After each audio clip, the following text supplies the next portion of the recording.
The Magnus Archives, Episode 5, Thrown Away. Didn't super do a lot for me, honestly.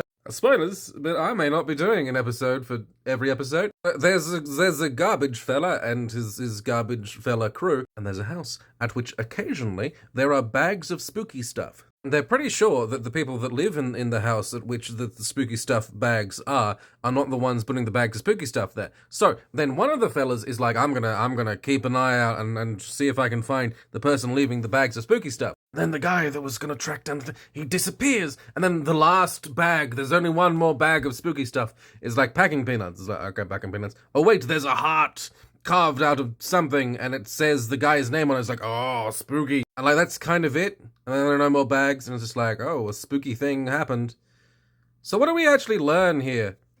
Quite a bit, actually, quite a bit. So in episode 39, I believe, it is very heavily implied to the point of like, that's just the author like directly trying to tell us something. Sometimes the author's just trying to tell us something, and that's what it sounds like. So we are basically told that all of the tapes that we are listening to, all of the statements that we are listening to, are more or less confirmed to have been something that was actually spooky.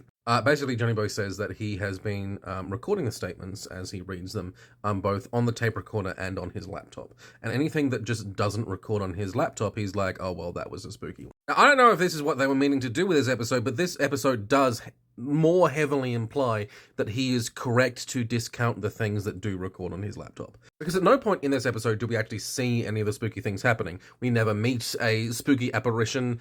There's no monsters that we're running away from. A concept or a material doesn't seem to try to eat anyone. In just the previous episode, Page Turner, there are the Jürgen Leitner books, one of which seems to just make bones. When it comes to the spooky garbage bags, one is filled with gross doll heads, one is filled with like Latin script on a thin piece of paper, and one is filled with just a bunch of teeth. If this was all foreshadowing for someone has been experimenting with a number of different Leitner books, that would make sense to me. I like the idea that all of the different Leitner books just like do a specific thing. One of them was just make bones. We kind of know that at least, or like if it's a grimoire or something like that, that's just one of the spells. But this statement seems to imply that if you were to take the bones that the Leitner book produces and try to throw them away, and then someone were to try and were to write a statement about all of that sort of happening, just the byproducts, like several steps away from the actual spooky stuff happening, the byproducts of the spooky stuff happening, that itself is enough to make the laptop recording not work, hence reinforcing the idea that the laptop test is a good test. In said episode 39, I found it a bit odd that Johnny Boy was just so dismissive of anything that wasn't being recorded by the laptop. But particularly in this episode, it does seem to very heavily imply that that is a good test, that even anything very tangentially related, like several layers away from the actual specific spooky thing having happened, any kind of associated thing or byproduct of spooky things having happened also cause the recording to not function on the laptop. If this was the case, if I'm reading this right, this would then indicate that the rest of the statements that the Magnus Archives are getting that are not recording on the laptop, or that are recording the laptop rather, are indeed just people who were drunk or high or having a bad day and imagining things or whatever. Or as he points out in the one with the doctor with the anatomy thing, and how he's being like, well, this could be a prank.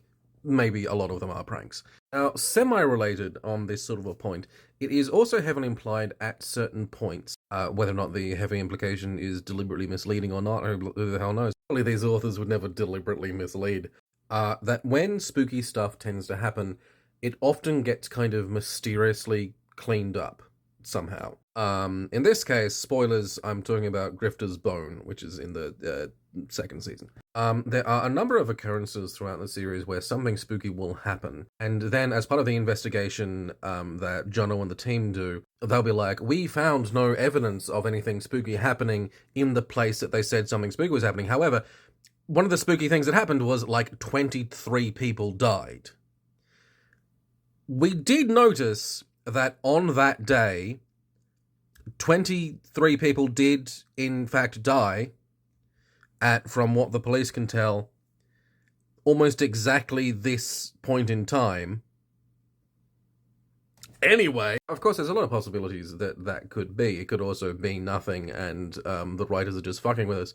But these are also definitely the kind of writers that are going to like circle back around to explain this, because every just as a general writing concept, as a writing advice, any loose end you leave is an opportunity for you to come back and deal with that later. And then when you come back and deal with loose end way later, people think you're really, really clever. And the authors have already very much demonstrated that these are principles that they do employ. Anyway, so let's have a bit of a takeaway from this. Episode 5 didn't super do anything for me, but from a world-building perspective, it does do a lot of kind of reinforcing of certain implied mechanics within the universe, particularly from the idea that there seems to be some kind of either entity or axiom about the setting that when something spooky does happen, something or someone is like going through reality and being like, shh. Say anything. Shut up. And even if you did say anything, no one's going to believe you. All of the cameras went out. Oh right, the light's going off. I think I forgot to mention that in episode 3, which is my favorite episode, I'm not entirely sure why. That was our first, I believe our first instance of a light going out when a spooky thing was happening. And this is one of the common motifs all throughout the series. And whether or not it's just specific flavors of spooky things happening that are putting out the lights. But yeah, I mean, these guys are establishing certain either mechanics or motifs, just creative motifs, perhaps. I have a feeling they're going to come up more deliberately. But they're developing things like really, really early in the setting, which is only going to make it feel even more clever when, say, 80 episodes later we have a specific callback to specifically this, which I'm going to put $20 on that eventually happening.